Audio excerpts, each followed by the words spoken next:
The air in La Jong on February 2, 2019, at precisely 7 p.m., was thick with the quiet anticipation of Tet, the Lunar New Year.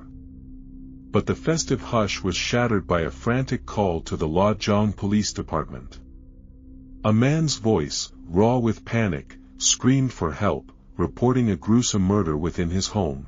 Within moments, flashing lights pierced the evening gloom as officers descended upon the scene. The caller was none other than Mr. Ha Hu Thuan, the esteemed owner of a renowned tea house in town. The tragedy had unfolded in his very own bedroom, nestled within the peaceful confines of his tea house. The investigating team stepped into the room, their senses immediately on high alert. There, on the bed, lay a woman in her 50s, seemingly in a peaceful slumber. Dressed neatly and covered with a blanket, she appeared, at first glance, to have simply succumbed to a sudden illness. The room itself offered no clues, no signs of struggle, everything meticulously in place. But as the police drew closer, a chilling detail emerged. A deep gash marred the victim's neck, severing her windpipe, with fresh blood still oozing from the wound. Her face was pale, eyes closed, and the coppery scent of blood hung heavy in the air, sending shivers down their spines. Other, smaller wounds, clearly inflicted by a sharp object, dotted her face. This was no natural death, this was a brutal murder. The seemingly undisturbed crime scene, juxtaposed with the horrific nature of the death, painted a disturbing picture. It hinted at a killer with an unerringly steady hand and a cold, calculating mind. The murderer had meticulously placed the victim on the bed and covered her, a macabre charade designed to delay discovery and buy precious escape time. Mr. Ha Hu Thuan, the tea house owner, identified the victim as Hu Tran, an employee who managed the daily operations of the tea house. That morning, he recounted, he had gone out for leisure, returning in the evening to find all the windows closed, nothing seemingly amiss. He had used his key to enter, and upon reaching his bedroom, discovered Hu Tran on his bed. He called out to her repeatedly, but received no response. Thinking she might be unwell, he gently adjusted her position and covered her with a blanket for warmth. This seemingly kind act, however, had unknowingly altered the original death scene, creating a discrepancy with what the police observed. Mr. Ha's testimony immediately raised red flags for the investigators. Was he involved? Under further questioning, he explained that he had spent the day playing cards with friends in the outskirts of La Jong, returning only as dusk approached. He described Hu Tran's initial position as somewhat unusual, her head and torso neatly on the bed, but her legs dangling to the floor as if she were in a daze. He theorized that, due to his own frail health, he kept various medications in the tea house, and Hu Tran might have accidentally taken the wrong one, leading to an unintended drug overdose. He insisted that his age and poor eyesight prevented him from noticing any wounds or blood while he was tending to her. He simply tried to make her comfortable and keep her warm. His answers only deepened the investigators' suspicions. When pressed about his unusual actions, Mr. Ha maintained he was simply worried about Hu Tran catching a cold in the winter weather and acted instinctively. Yet, this seemingly benevolent act had inadvertently disturbed the crime scene, complicating the investigation. The police now focused their attention squarely on Mr. Ha, hoping to unearth crucial clues. And then, a startling revelation emerged. Mr. Ha seemed to be deliberately concealing certain truths. He confessed that his relationship with Hu Tran was far more than just employer-employee. Despite a significant age gap, he was 70, she in her 50s, they had been living together as a couple for over a decade. Their story was one of shared struggle and mutual support. Hu Tran, recently divorced and jobless, found a new beginning with the recently retired Mr. Ha, and together they opened the tea house. As Mr. Ha's health declined, Hu Tran took on the bulk of the work, managing everything from serving customers to cleaning. Regulars described her as quick-witted, intelligent, and capable, often inviting townsfolk to the Teahouse for card games and tea, creating a lively atmosphere. Thanks to her, the Teahouse flourished, leaving Mr. Ha a comfortable, leisurely life, free to socialize with friends. He trusted Hugh Tran implicitly, never even bothering to check the daily revenue. Indeed, their lives were intertwined, with Hugh Tran handling everything from cooking to laundry, making Mr. Ha deeply dependent on her. The murder had occurred on the 28th of the 12th lunar month, just before Tet, a time when most people were preparing for the new year, and the Teahouse was quiet. Mr. Ha had decided to close the Teahouse that day to allow Hugh Tran to rest. Before leaving to play cards, he had seen her washing clothes in the front yard. He returned around 5:30 p.m., and by 6:30 p.m., he discovered Hugh Tran unconscious, leading to his reported actions. His timeline largely matched, yet the police still harbored strong suspicions, believing he might have staged the scene or destroyed evidence before calling them. More evidence was needed to solidify their theory. How could he, with his profound dependence and affection for her, have committed such a heinous act? And what could possibly be his motive? Then, Mr. Ha offered a crucial piece of information: Hugh Tran's phone and bank card were missing. Even more perplexing, a small paper box by her bedside, usually containing 200 to 300 dong for daily expenses or change, now held only a few small denomination coins, less than 10 dong in total. Though unsure of the exact initial amount, Mr. Ha was certain it wasn't so little. This led the police to consider robbery as a motive for the murder. Two theories emerged: Mr. Ha was the killer, or it was a robbery homicide. Examining the second theory, a glaring anomaly appeared: all the Teahouse windows and doors showed no signs of forced entry. How did the culprit get in? A thief wouldn't simply waltz in through the front door. And it was highly unlikely Hugh Tran would willingly let a thief in. Just as the investigation seemed to hit a dead end, a new clue surfaced from the forensic report. Hugh Tran had not died from the knife wound to her neck, but from asphyxiation, strangled by a rope or similar instrument. The knife wound was inflicted after she was already dead. This was deeply unsettling. A common thief would simply incapacitate the victim to steal valuables and flee. This brutal act suggested a deep-seated conflict between the killer and the victim. Furthermore, the tidy crime scene, devoid of struggle, implied a surprise attack from behind, perhaps by someone Hugh Tran knew well. Only someone intimate with the victim could enter and exit so silently, leaving no trace, and execute such a premeditated act. While some valuables were missing, it wasn't enough to definitively categorize it as a robbery homicide. The motive could stem from a dispute over love or money. It was possible the killer had deliberately taken the items to mislead the investigation. The case was growing increasingly complex. The burning question remained: who was in that bedroom with Hugh Tran at the time of her death? Returning to Mr. Ha Hugh Thuan, he reiterated that he had left the Teahouse around 8 a.m., heading to the outskirts of Lajong to play cards and drink tea with friends, even having lunch at a nearby restaurant. Investigators quickly located his card-playing companions, who corroborated his alibi. Mr. Ha was temporarily cleared, as he lacked the time to commit the murder. Simultaneously, another team meticulously reviewed surveillance footage around the Teahouse. After a grueling day, they found a suspicious figure, a man behaving oddly.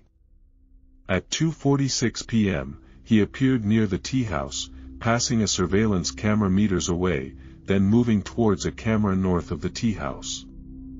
Less than 3 minutes later, he repeated the same strange movements. This man loitered near the crime scene for over an hour, finally leaving at 3:56 p.m., according to a camera south of the Teahouse. Did he enter the Teahouse? Was he the killer? The police immediately sought to identify the man in the footage. They quickly pinpointed him as Nguyen Ton Ban, a local resident. His home was in the west of town, while the Teahouse was in the east. Why was he lingering near the Teahouse for over an hour? Under interrogation, Nguyen Thanh Ban claimed to be a regular at the Teahouse, often coming to eat and play cards. On the day of the murder, he had lunch at a large restaurant in suburban La Giang, returning to town in the early afternoon. Passing Mr. Hu's Teahouse, he intended to go in for tea and conversation, but it was closed. He decided to wait outside for over an hour before leaving, which explained his presence on camera. Nguyen Thanh Ban insisted he had no involvement in Hue Tran's death and no conflict with her, thus no motive to kill her. However, his story was riddled with inconsistencies. Why would he wait so long just for tea? His illogical explanation only intensified the investigators' focus on him. Under further intense questioning, Nguyen Thanh Ban revealed he had texted Hue Tran to ask if she was at the Teahouse, receiving a reply 5 minutes later. If he had communicated with her, why didn't he go inside? Why the long wait? To the police, his text seemed like a reconnaissance mission, confirming her presence before approaching the scene to commit the crime. Nguyen Thanh Ban's inconsistencies had made him the prime suspect. Preliminary information revealed Nguyen Thanh Ban, in his 50s, worked as a driver and delivery man around town. He was not only a regular at Mr. Hu's Teahouse but also frequently showed interest in Hue Tran. It was known that in winter, when the Teahouse needed coal, Nguyen Thanh Ban would often deliver it without charge. Notably, Hue Tran had never paid him for these delivery services over the past year. Could unpaid debts be the motive? With Tet approaching, many were rushing to collect outstanding debts. Perhaps this pressure had driven Nguyen Thanh Ban to murder. However, further investigation revealed that besides delivery, Nguyen Thanh Ban was involved in other businesses, and his financial situation was stable, with no monetary pressures. This significantly reduced the likelihood that he killed Hue Tran over unpaid delivery fees. Still, an unanswered question lingered: if he wasn't the killer, why were his statements so contradictory? He claimed to have texted Hue Tran while on a bus, half an hour away from the Teahouse. If his purpose was to confirm her presence before acting, he should have texted upon arrival. Texting half an hour in advance offered no certainty of her continued presence. Furthermore, despite their text exchange, he didn't call her when the Teahouse appeared closed. This behavior only intensified suspicions. Then, a crucial clue emerged at the crime scene: 2 strange footprints near the water tank by the bedroom door. These footprints didn't match the victims, Mr. Ha's, or Nguyen Thanh Ban's. Whose were they? The police theorized these footprints belonged to the real killer. A new hypothesis formed: besides Nguyen Thanh Ban, there might have been an accomplice at the scene, and this accomplice was the one who murdered Hue Tran. Nguyen Thanh Ban's text might not have been to Hue Tran, but to his accomplice, a secret signal to check their progress. After receiving a reply, Nguyen Thanh Ban would then quickly arrive to coordinate with his accomplice. However, the accuracy of this theory, and the existence of an accomplice, remained unconfirmed, based solely on circumstantial evidence. The fact that the killer took the victim's phone made it impossible for the police to cross-reference suspects' statements, and the scarcity of clues made the investigation incredibly challenging. From Mr. Hu's testimony, the police learned that Hue Tran had bought a new phone only half a month prior. This detail immediately caught the investigation team's attention. Back at the crime scene, they discovered a new phone charger head in the bedroom, but the charging cable was missing. This was a significant detail because, according to the forensic report, the killer might have used a rope-like object to strangle the victim. The ligature marks on Hue Tran's neck indicated a smooth surface, approximately 5 mm wide, a perfect match for the missing charging cable. It was highly probable the killer used the phone charger cable as the murder weapon, then disposed of it. Mr. Ha also mentioned a missing fruit knife from the Teahouse, further complicating the case. From a criminal psychology standpoint, if this were a premeditated murder with an accomplice, driven by robbery or revenge, the killer would surely have brought their own weapons, not used readily available items from the scene. This contradiction suggested an impulsive killing, a burst of emotion at the moment of the crime. Thus, the phone charger cable and the fruit knife were used as impromptu weapons. This new insight weakened the theory of Nguyen Thanh Ban and an accomplice planning the murder. The initial police assumptions were being overturned. To find more clues, the investigation team expanded their search perimeter around the crime scene. Criminal experience suggested killers often abandoned their tools near the scene after escaping, especially small items like phone chargers and fruit knives. Soon after, police found a new phone charging cable near the old National Highway 108 drainage ditch, west of the Teahouse. The team suspected this was the murder weapon the killer had tried to discard. This discovery brought them a step closer to unmasking the culprit. If this was indeed the murder weapon, it indicated the killer had fled towards the new National Highway 108, behind the Teahouse, heading towards the town center. However, surveillance footage showed Nguyen Thanh Ban leaving the Teahouse in the opposite direction, not matching the location of the weapon. This strongly suggested he was not the true murderer. To identify the killer, the investigation team began tracing the potential escape route. From the available clues, police believed the killer fled along the new National Highway 108, heading east into town. This road had little traffic, mostly pedestrians and cyclists. Therefore, it was highly likely the killer escaped on foot, blending into the crowd. Based on this deduction, the investigation team reviewed roadside surveillance cameras and spotted a suspicious man. As he walked, he constantly fiddled with something in his hand and frequently glanced behind him. The team suspected he was either counting the small change he had just stolen or wiping a wound on his hand from the struggle. Following his movements, police observed him heading east, turning left into town at the government main road intersection, then deeper onto the new National Highway 108. This area was largely uninhabited, with most households concentrated along the old National Highway 108 in front of the Teahouse.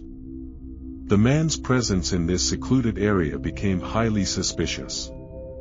After circling the town, he stopped in front of a local bank. The bank's surveillance camera captured images of the man holding various small denomination coins. Upon questioning the teller, police learned he wanted to exchange his small coins and paper money for larger denominations. Remarkably, he also attempted to withdraw money from a nearby ATM, failing after 3 incorrect password attempts. Investigators quickly retrieved the bank card information and all transactions from that day, discovering the card belonged to the victim. Everything clicked into place. He was the killer from the Teahouse. Immediately, police showed the surveillance photos to Mr. Ha Hu Thuan, the Teahouse owner, for identification. He quickly identified the man as Mao Nguyen Phong, 40 years old, a regular customer of the Teahouse. La Giang District Police swiftly planned Mao Nguyen Phong's arrest, finding him in an abandoned house in the east of town. Once apprehended, Mao Nguyen Phong confessed to the murder. During the interrogation, he calmly recounted the entire horrific event. Years ago, Mao Nguyen Phong and Hu Tran had met and quickly became close friends. He frequently visited her Teahouse to play cards and chat. Life was normal until 3 years prior, when Hu Tran asked Mao Nguyen Phong for a loan to solve some personal problems. Without hesitation, Mao Nguyen Phong lent her his entire savings, over 80,000 yuan. Time passed, and Mao Nguyen Phong, consumed by a gambling addiction, accumulated massive debts. By the end of that year, his creditors were threatening his life, leaving him no escape. Recalling Hu Tran's old debt, on the afternoon of the murder, Mao Nguyen Phong went to the Teahouse and demanded she repay him. However, Hu Tran was dismissive, coldly stating, "I have no money, before turning and walking into her room. Hugh Tran's indifference enraged Mao Nguyen-Phong. Anger boiled within him, and a furious argument erupted between the two. According to Mao Nguyen-Phong, during the heated argument, Hugh Tran pulled him into the bedroom. She then produced a box filled with small change and a bank card containing about 10,000 yuan, handing them to him. She told him this was all she could give and demanded he leave and never appear before her again. Her words pierced Mao Nguyen-Phong's pride, leaving him speechless with fury. He felt betrayed. He had helped her unconditionally in her time of need, yet now, when he was in dire straits, she treated him with such coldness and heartlessness. Moreover, she owed him 80,000 yuan but was only returning a paltry 10,000. This was unacceptable to Mao Nguyen-Phong. His rage escalated, dark thoughts consumed him, and he lost all control. As Hugh Tran bent down to put the money box away, Mao Nguyen-Phong suddenly snatched a phone charger cable from the wall. He lunged forward, wrapping the cable tightly around her neck. The sudden attack left Hugh Tran no time to react or defend herself. She could only gasp a few choked sounds before slowly losing consciousness from lack of oxygen. Unrelenting, Mao Nguyen-Phong continued to tighten the cable until Hugh Tran ceased to struggle. In a horrifying display of brutality, he lifted her body and slammed her to the ground, leaving her to die in agony. Less than 5 minutes later, Hugh Tran was dead. Seeing her motionless, Mao Nguyen-Phong released his grip. Her body slumped to the floor. Yet, with chilling coldness, he kicked her fiercely to confirm she was truly dead. Although he detected no signs of life, a nagging fear lingered. What if she revived and exposed him? It was then that a sinister idea formed in his mind to ensure his crime remained undiscovered. He quickly retrieved a fruit knife from the kitchen and re-entered the bedroom. The sharp blade slowly sliced through Hugh Tran's throat, a cold, calculated act to ensure she would never live again. To guarantee no one would incriminate him, Mao Nguyen-Phong dragged the victim onto the bed before hastily fleeing the scene. As he escaped, he took Hugh Tran's possessions, the murder weapon, her phone, money, and bank card. He meticulously wiped away all traces at the scene, leaving no unusual signs. Through the investigation, police determined that Mao Nguyen-Phong entered the Teahouse at the exact moment Hugh Tran had replied to Nguyen Thanh Ban's text message. To avoid detection after the murder, Mao Nguyen-Phong executed a clever escape plan. He fled in the opposite direction, turning onto the new National Highway 108, successfully leaving the scene undetected. A short while later, Nguyen Thanh Ban arrived at Mr. Hu's Teahouse. Still reeling from his boozy lunch, he wandered around the teahouse for over an hour before going home, completely unaware of the bloody tragedy that had just unfolded inside. Mao Nguyen-Phong believed his plan was perfect, but the relentless efforts and unwavering determination of the police force ensured he faced justice for his inhumane actions.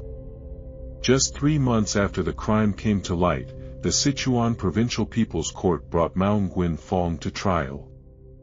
Given the audacity and savagery of his murder, the court handed down the maximum penalty, death, rejecting all pleas for leniency. Mao Nguyen-Phong's remorse was now meaningless, his heartless actions having cost him his own life. In this tragic tale, the most heartbroken was undoubtedly Mr. Ha, Hugh Tran's confidant and partner. How would he live out the rest of his days, having lost the beloved companion he cherished so deeply? In the small tea house, only the lonely figure of an old man, now over 70, remained, sitting alone, while the painful memories of days gone by constantly gnawed at his heart. The case was finally solved. However, from a personal perspective, a flicker of doubt lingered regarding Mao Nguyen-Phong's confession. A gambler perpetually mired in debt, could he truly have lent 80,000 yuan to the victim? This seemed hard to believe. Yet, with Hugh Tran gone, there was no way to verify the source of that money. The only solace was that the perpetrator had paid a heavy price for his crime. This story, truly, was a tragedy fueled by gambling. It is highly probable that Mao Nguyen Phong was pushed to the brink by his creditors, forced to resort to murder and robbery. Thus, the Teahouse, with only the frail Mr. Ha and Hu Tran, a woman, became his target. Through this, I hope everyone remains vigilant against those with gambling habits. They are a group often involved in theft, violence, and other crimes. Stay away from gambling and those addicted to it, for they can fall into a life of crime at any moment. Of course, criminals will face the strict punishment of the law. The law will never tolerate such crimes. As I have often said in many previous videos, the net of heaven has large meshes, but it lets nothing through. Crimes will eventually be exposed in unexpected ways. There is no justification for inhumane actions. Always be cautious and avoid illegal activities. This case has concluded, and this is my story for today. What are your thoughts on this case? Please leave your comments below. Don't forget to like and subscribe if this is your first time visiting our channel. Thank you for watching the video. See you in the next one.